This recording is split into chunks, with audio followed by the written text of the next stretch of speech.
सदस्य श्री चंद्रशेखर जी। धन्यवाद सभापति जी। मणिपुर देश का अभिन्न अंग है, वहां महिलाओं एवं बच्चों की सुरक्षा सुनिश्चित की जाए। यह केवल एक राज्य का नहीं बल्कि यह मुद्दा देश की अस्मिता और गरिमा से जुड़ा हुआ है। अतः वहां शांति व्यवस्था बहाल कर महिलाओं एवं बच्चों को सुरक्षित माहौल प्रदान किया जाए।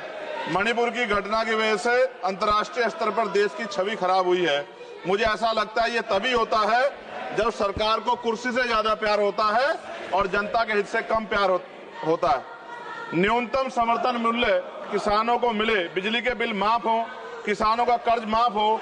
सरकार को समझना होगा कि किसान मजबूत होगा तभी देश की अर्थव्यवस्था मजबूत होगी।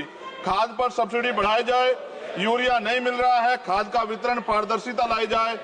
यदि समय रहते सरकार ने संज्ञान नहीं लिया तो वो दिन दूर नहीं कि देश में खाद्य संकट हो जाएगा।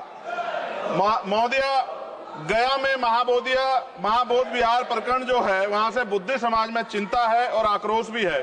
सरकार उसका हल करे, बौद्धिस्टों को उनका हक दे, जैन समाज की भावना का भी सम्मान रखे और ईसाइयों में भी हमले बंद हो और बहुजन महापुरुषों के विचारों को कार्य और पाठ्यक्रम में शामिल किया जाए। आज SC/ST पे एट्रोसिटी बढ़ रही है। जातिगत भेदभाव की वजह से बारातें रोकी जा रही हैं।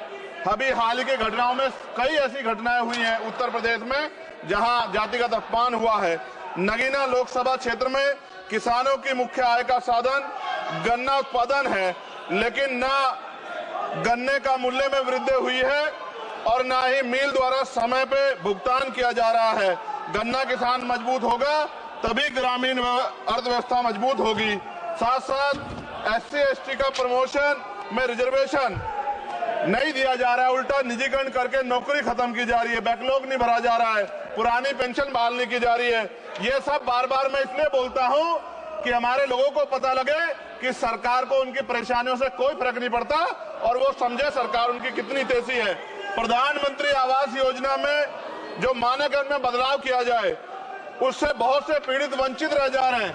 कई बार ऐसा होता है और मैंने ये देखा अपनी आंखों से, किसी ने बरसात से बचने के लिए ईंटें लगा दी हैं, उनको मानक से बाहर कर दिया जाता है। इस वजह से वो परिवार इस सुविधा का लाभ नहीं ले पा रहे। खत्म करूंगा मैम। इस वजह से उनके घर नहीं बन पा रहे और के 75 साल बाद भी लोगों पे घर नहीं है। शर्म की बात है। नगीना लोकसभा क्षेत्र में केंद्रीय विद्यालय खोले जाएं और जो पहले से संचालित केंद्रीय विद्यालय हैं उनमें किताबों से लेकर सभी आवश्यक एवं पर्याप्त सुविधाएं सुनिश्चित की जाएं ताकि क्षेत्र के बच्चों को गुणवत्तापूर्ण शिक्षा प्राप्त हो। और अंत में मैं खत्म करते हुए कहना चाहता हूं, अभी ईद का त्योहार आ रहा है, हम भी ये देखेंगे और देश भी ये देखेगा कि सरकार उनको कितनी मदद करा के उस आयोजन को, उस त्योहार को मनवाने में मदद करेगी, जैसे अन्य धर्मों को लगातार मदद कर रही है, क्योंकि भारत एक धर्मनिरपेक्ष राष्ट्र है। मोदी जी, खत्म कर रहा हूँ, खत्म करिए तो आवाज का हाल देख लो आप। क्या करिए, कंप्लीट करिए प्लीज। भारत एक धर्मनिरपेक्ष राष्ट्र है, लेकिन मैं ऐसा समझता हूँ जिनकी सरकार है उन्हीं की बात होगी।